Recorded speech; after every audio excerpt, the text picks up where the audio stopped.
Mafia Boss didn't know the little girl whispering, "Can I sit with you?" was his daughter. Hello, everyone. Before we begin today's story, I have a quick favor to ask. Please hit the subscribe button and turn on the notification bell so you never miss any of our channel's latest videos. It only takes a moment. It is completely free, and it is one of the best ways to support us as we continue bringing you more dramatic and emotional stories like this one. Your support truly means so much to us. And tell me, where are you watching from today? Share your city or country in the comments below. Thank you so much for being here. Now, let us return to our main character and continue the story. I used to believe that the most dangerous moments in life began with a gunshot, a betrayal, or a single bad decision. I was wrong. Sometimes they begin with a little voice asking a question so innocent that your entire future changes before you even realize you have answered it. Saturday mornings were the only hours that still belonged to me. The rest of my week was consumed by negotiations, endless meetings, and responsibilities that never truly ended. People imagined that power felt exciting. In reality, it often felt like sitting alone in rooms where everyone wanted something from you. That morning, I dismissed my security detail for 30 minutes, something they hated and I rarely allowed. I needed silence more than protection. A small neighborhood cafe several blocks away had become my temporary escape. Nobody there treated me like the man whose name appeared in financial headlines. To them, I was simply another customer who always ordered black coffee and preferred the table beside the front window. Snow drifted gently across the sidewalks outside as people hurried past carrying grocery bags, warm scarves, and paper cups that filled the cold air with clouds of steam. Inside, soft music played through hidden speakers while the smell of fresh coffee and baked pastries settled over the room like a familiar memory. I wrapped both hands around my cup and watched strangers continue living ordinary lives. For a brief moment, I wondered what it might feel like to wake up without schedules, expectations, or the weight of decisions affecting thousands of people. The bell above the cafe door chimed again. I barely looked up. Customers came and went every few minutes. Then I heard small footsteps approaching my table instead of passing by. I lifted my eyes and saw a little girl standing beside me. She looked about 6 years old, wearing a pink winter coat, knitted mittens, and a wool hat that seemed slightly too large for her. A few snowflakes still rested on her blonde hair. She held a blueberry muffin on a small white plate with both hands, as though protecting the greatest treasure in the world. She smiled without hesitation. Children have a remarkable gift for trusting the world before the world teaches them otherwise. "Excuse me," she asked politely. "Can I sit with you?" For reasons I still cannot explain, I did not answer immediately. Adults usually avoided my table. Employees stood straighter when I entered a room. Business rivals measured every word they spoke around me. Yet this little girl looked at me with complete confidence, as though loneliness could simply be solved by sharing a chair. I glanced around the cafe, expecting a worried parent to stop her, but nobody called her name. I looked back at her bright blue eyes and finally smiled, something I had done far less often than I cared to admit. "Of course," I replied. She climbed into the chair across from me with surprising determination before carefully placing her muffin on the table. She broke it exactly in half, pushed one piece toward me, and smiled again. Food tastes better when nobody has to eat alone. I looked at the small piece of blueberry muffin resting beside my untouched coffee. Billion-dollar agreements had been placed in front of me without changing my heartbeat. Somehow that tiny act of kindness left me speechless. I accepted the muffin. She nodded proudly, as though I had passed an important test. Neither of us understood that the empty chair between us had just become the place where destiny quietly sat down. The smallest moments have a strange way of becoming the ones that refuse to leave you. Emma swung her feet beneath the chair as though she had known me for years instead of minutes. She carefully peeled a blueberry from the top of her muffin and smiled every time she found one larger than the others. I watched her with quiet amusement, surprised by how naturally the silence between us disappeared. Most conversations in my world were built around strategy.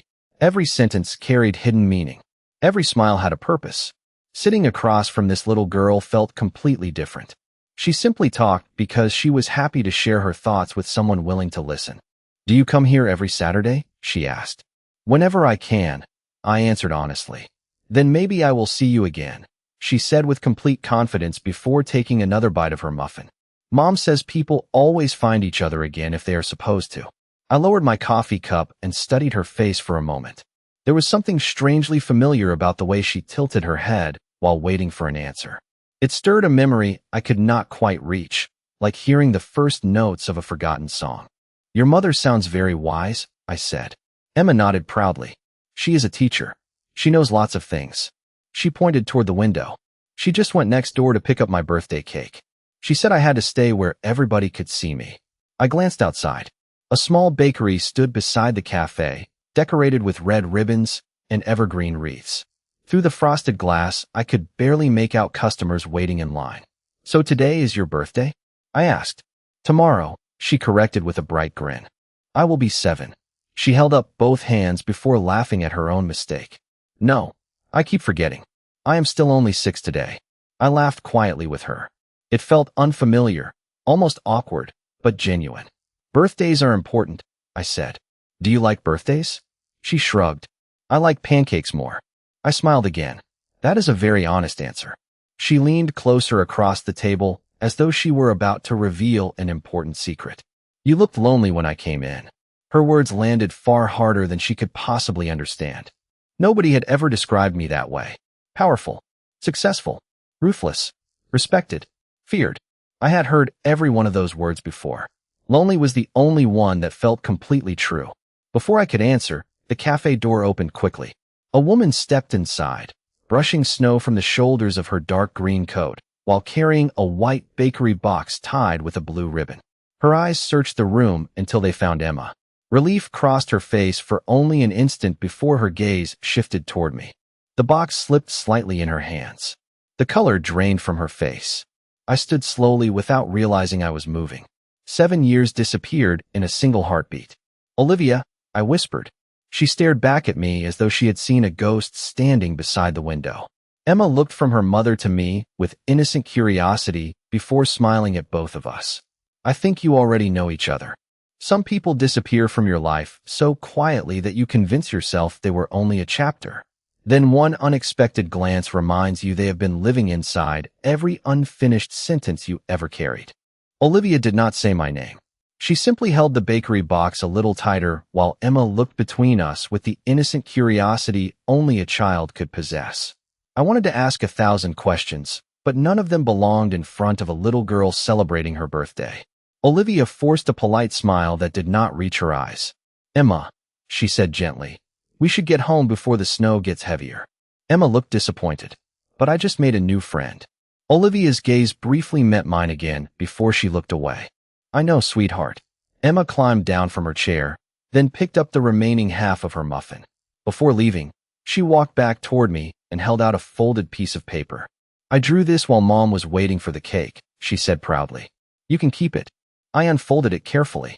It showed 2 people sitting across from each other with steaming coffee cups between them. Above the drawing she had written in uneven letters, friends. I looked back at her. Thank you, Emma. I will take very good care of it. She smiled as though I had accepted the greatest gift in the world. Then she reached for Olivia's hand. As they walked toward the door, Emma suddenly turned around. Maybe I will see you next Saturday.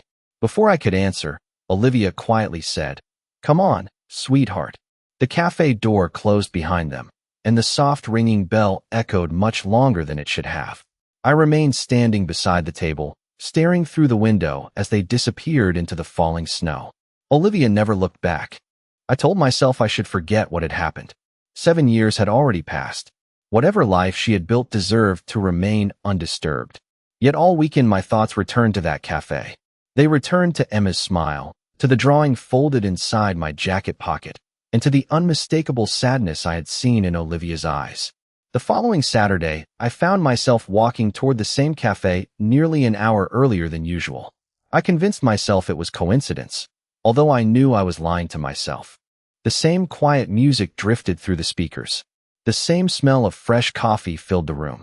My usual table beside the window was empty. I ordered the same black coffee and waited without admitting I was waiting. 23 minutes later, the little bell above the door chimed again. Emma rushed inside wearing a bright yellow scarf this time. The moment she spotted me, her face lit up with pure excitement.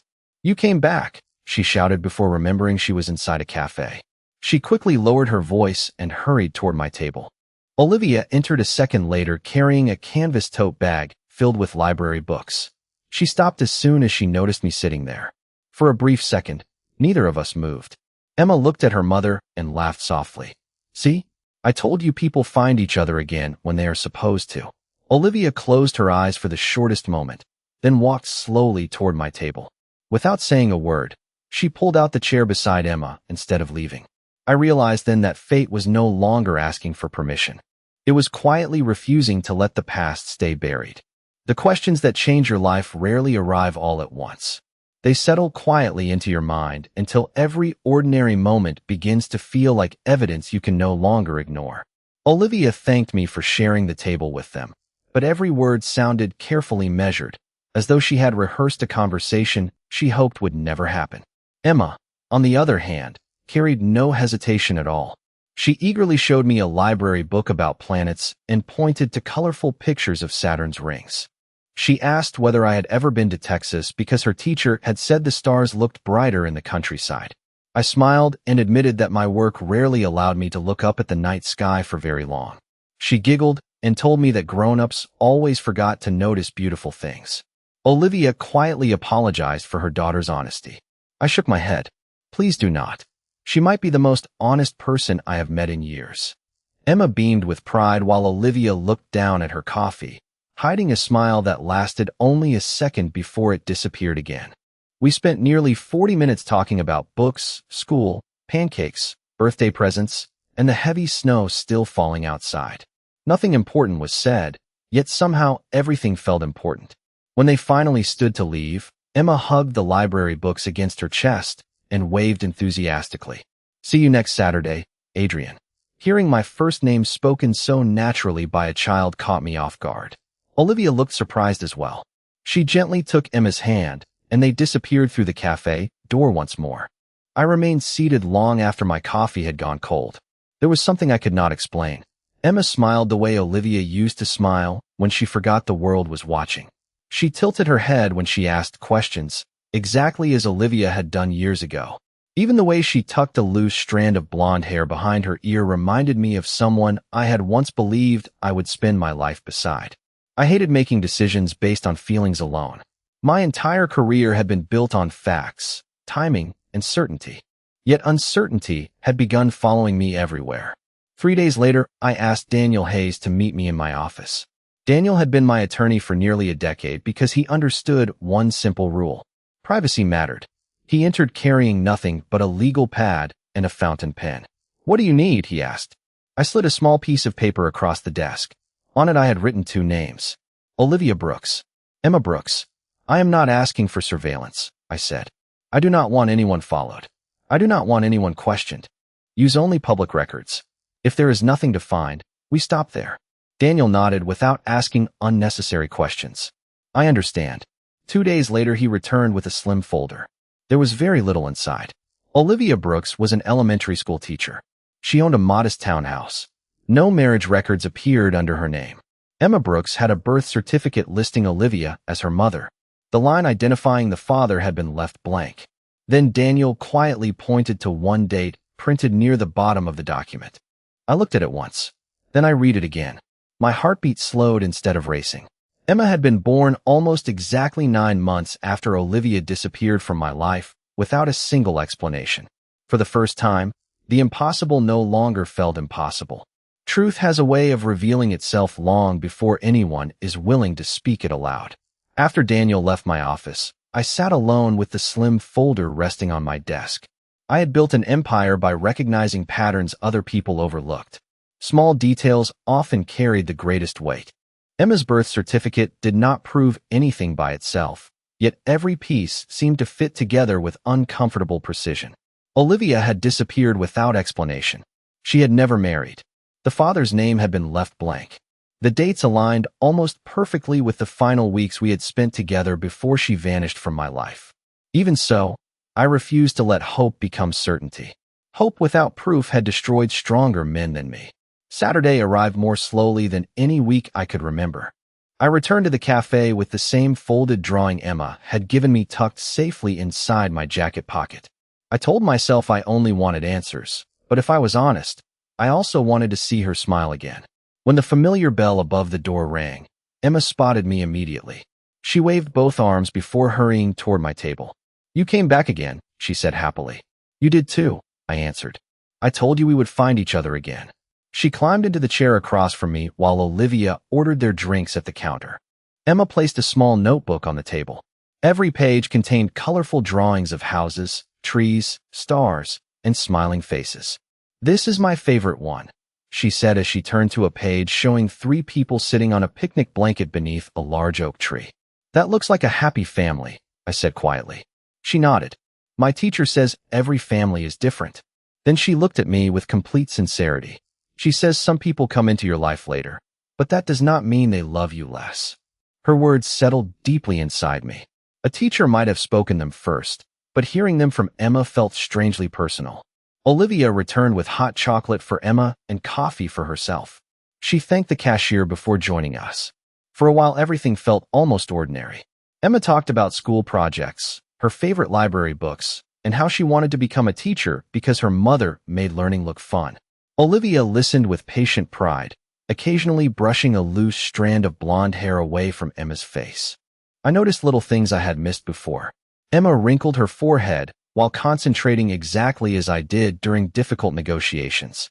She tapped her fingers softly against the table whenever she became excited. Even her quiet habit of staring out the window before answering thoughtful questions reminded me of myself more than I wanted to admit. As they prepared to leave, a woman carrying a stack of children's books approached our table with a warm smile. "Olivia," she said, "I almost forgot to tell you that Emma gave the sweetest presentation yesterday. She speaks about you all the time." Olivia thanked her politely. Before walking away, the woman looked at me. "It is nice to finally meet one of Emma's family friends." Then she smiled at Emma. "Your mother has done an amazing job raising you." There was no mention of a husband, no casual reference to Emma's father. Nothing at all. Olivia lowered her eyes for the briefest moment while Emma slipped her small hand into hers. As they walked toward the door, I realized the evidence was no longer coming from documents alone. It was quietly unfolding in front of me, one ordinary conversation at a time, until the question I feared most became the only one I could no longer ignore. The hardest conversations are never the loudest ones. They happen in quiet places where every pause carries more weight than every word. I knew I could not continue collecting clues forever. Olivia deserved honesty, and Emma deserved better than a future built on unanswered questions. The following Thursday evening, I waited outside the elementary school where Olivia taught. Children rushed toward waiting parents with backpacks bouncing against their shoulders, their laughter filling the cold afternoon air. Teachers stood near the entrance exchanging warm goodbyes before heading home. When Olivia stepped through the front doors carrying a canvas tote filled with graded papers, she noticed me immediately. She stopped walking, closed her eyes for a brief second, and then approached with calm determination. "Emma is with a neighbor for an hour," she said quietly. "We can talk." We walked together to a small public park across the street. Snow covered the empty benches, but one had already been brushed clean. We sat several feet apart, watching children build a snowman near the playground. Neither of us spoke for nearly a minute. Finally, I broke the silence. I asked Daniel Hayes to search only public records. She looked at me without surprise. "I assumed you would. I did not have anyone follow you. I did not ask questions about your private life. I only needed to understand what I was seeing." She nodded slowly. "And what do you think you found?" I looked across the park before answering. "A woman who built a quiet life. A little girl whose birth certificate leaves one name blank.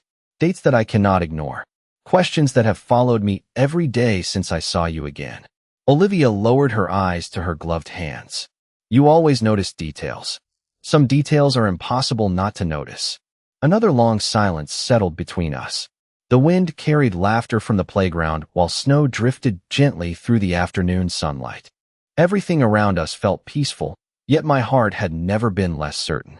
"Olivia," I said softly, "I am not here to reopen old wounds. I am not here to judge you. I only need the truth." She took a slow breath before speaking.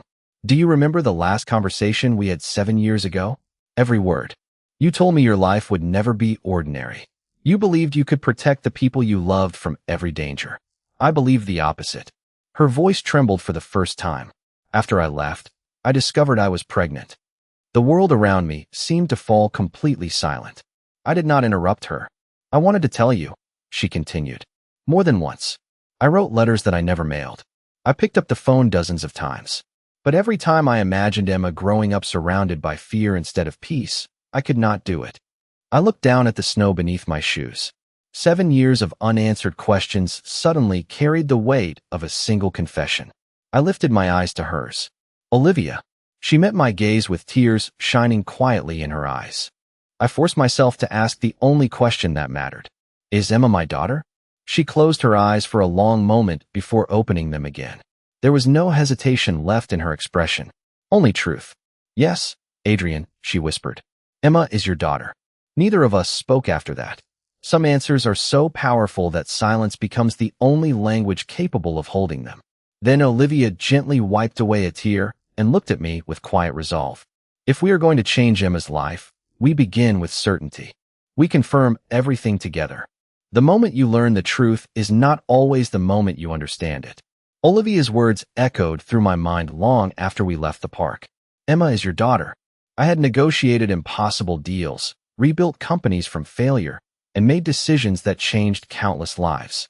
None of those experiences prepared me for 4 simple words that quietly transformed my own. We agreed not to tell Emma anything until we had undeniable confirmation. It was not because I doubted Olivia. I did not. It was because a little girl deserved certainty instead of assumptions. 2 mornings later, we arrived separately at a private medical clinic just after 9 o'clock. The waiting room was calm, filled with soft lighting and shelves of magazines that nobody seemed interested in reading. Emma sat between us, swinging her feet above the floor while coloring a picture of a butterfly the receptionist had given her. She looked up with a curious smile. Why are we here? Olivia gently brushed a strand of blonde hair behind Emma's ear. We are doing a simple family test, sweetheart. It will only take a minute. Emma accepted the explanation without fear. She trusted her mother completely. Watching that quiet trust filled me with both admiration and regret. I wondered how many birthdays I had missed. How many bedtime stories had been read without me. How many school performances had ended with one empty seat that should have belonged to a father who never even knew he was supposed to be there. A nurse called our names and led us into a small examination room. The procedure itself lasted only a few minutes. Emma laughed because the soft cotton swab tickled the inside of her cheek. That was easy, she declared proudly. I thought tests were supposed to be harder. The nurse smiled. Some of the most important ones are actually the easiest. We thanked her and stepped back outside into the crisp winter air. The results would not be ready until the following afternoon. Waiting became its own kind of challenge. Every hour seemed longer than the last. I found myself opening the folded drawing Emma had given me weeks earlier. 2 people sitting across from each other with steaming cups between them. Friends. At the time, I thought it had been a simple gift from a kind little girl. Now I looked at it differently. Without realizing it, my daughter had given me the first picture we would ever share. The next afternoon, Olivia met me at Daniel's office because she did not want to open the report alone. Daniel handed me a sealed envelope without saying a word. I looked at Olivia. She gave a small nod. My hands remained steadier than I expected as I unfolded the papers inside. My eyes moved directly to the final page.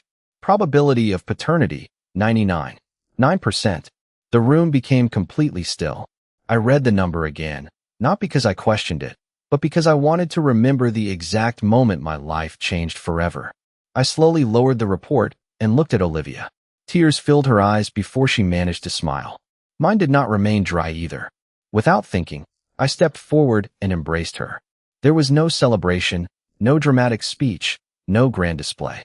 Only 2 people standing quietly in the middle of a room, mourning the years they had lost while giving thanks for the years they still had.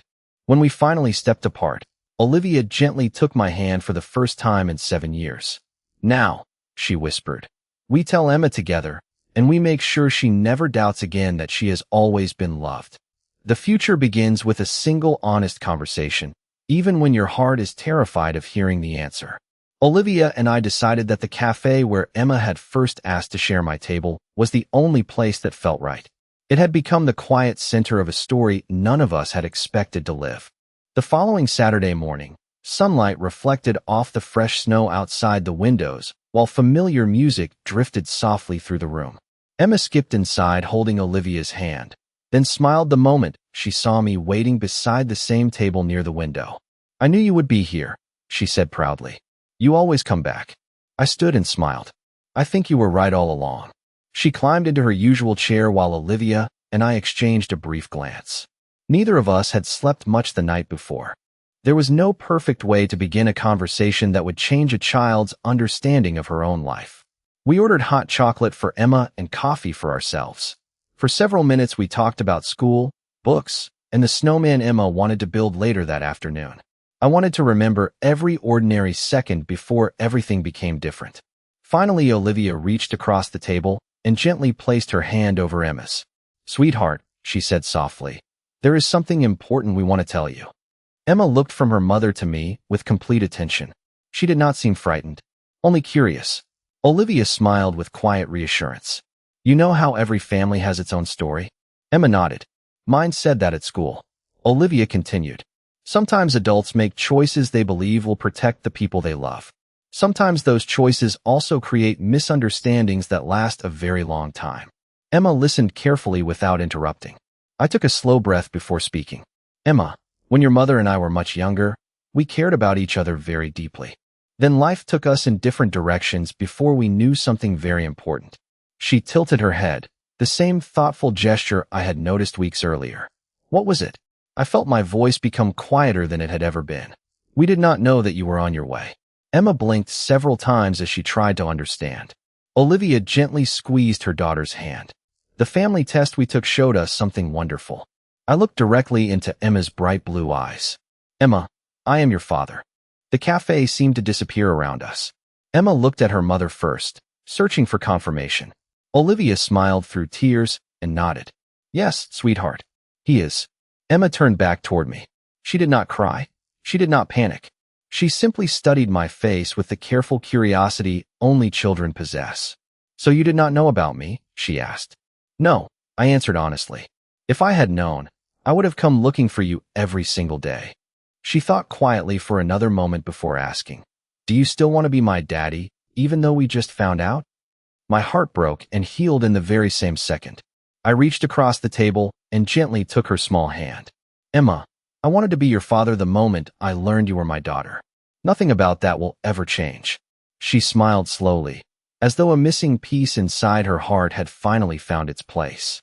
Then she slipped out of her chair, walked around the table, and stopped beside me, leaving only one small question between the life we had lost and the life we were finally ready to begin. Some miracles do not announce themselves with applause. They arrive as quiet words spoken by a child who has no idea she is healing a heart that stopped believing it could ever be whole again. Emma stood beside my chair, looking at me with those bright blue eyes that I now understood had always carried a part of me. She smiled shyly before asking the question that brought everything back to where it had begun. "Can I sit with you, Daddy?" I felt every wall I had spent years building disappear without resistance. I opened my arms and smiled through tears I no longer cared to hide. "You never have to ask again." Emma climbed onto my lap as though it were the most natural place in the world. She wrapped her small arms around my neck and rested her head against my shoulder. I held her gently, afraid only of letting go too soon. Across the table, Olivia watched us with tears quietly rolling down her cheeks. Yet there was peace in her smile that I had not seen in 7 years. It was the smile of someone who had finally stopped carrying a burden alone. Emma leaned back just enough to study my face again. "Does this mean I can tell my friends I have a daddy now?" she asked. I nodded without hesitation. "Yes, you can tell them your father is very proud of you." She grinned from ear to ear. "I knew you were nice the first day." I laughed softly. "How did you know that?" She shrugged as though the answer were obvious. Lonely people are usually very kind when somebody sits with them. I looked toward the cafe window where snow continued to fall over the quiet street. The same chair, the same table, the same winter morning. Everything outside appeared unchanged, yet my entire world had become something completely different. Olivia reached across the table and placed her hand gently over mine. "Thank you," she whispered. I shook my head. "No, thank you for raising an extraordinary little girl." She smiled. "She has always wanted someone to read bedtime stories with funny voices." Emma looked up immediately. Can you do funny voices? I pretended to think very seriously. I believe I can learn. She laughed so hard that several customers turned toward us and smiled without knowing why. For the first time in many years, I did not care who recognized me or what responsibilities waited outside those cafe doors. Every meeting on my calendar suddenly seemed less important than the promise I silently made while holding my daughter. I would never miss another birthday. I would never miss another school performance. I would learn every favorite book, every favorite pancake topping, every dream she wanted to chase. The years we had lost could never be returned, but the years ahead still belonged to us. Before we left, Emma reached into her backpack and carefully unfolded another drawing. It showed 3 people sitting together beside a window with snow falling outside. Above them, she had written in large, uneven letters, "Family." "I made this yesterday," she said proudly. "I hoped it would come true." I carefully folded the picture and placed it beside the first drawing she had ever given me. One had been labeled Friends. The other was labeled Family. They told the entire story without needing another word. We stepped outside together into the crisp winter air, and Emma slipped one hand into mine while holding Olivia's with the other. We walked slowly through the falling snow, leaving 3 sets of footprints instead of 2. I once believed that power was measured by everything a man could control. I know better now. Sometimes the greatest blessing in a lifetime begins with an empty chair, a shared muffin, and a little girl brave enough to whisper, "Can I sit with you?"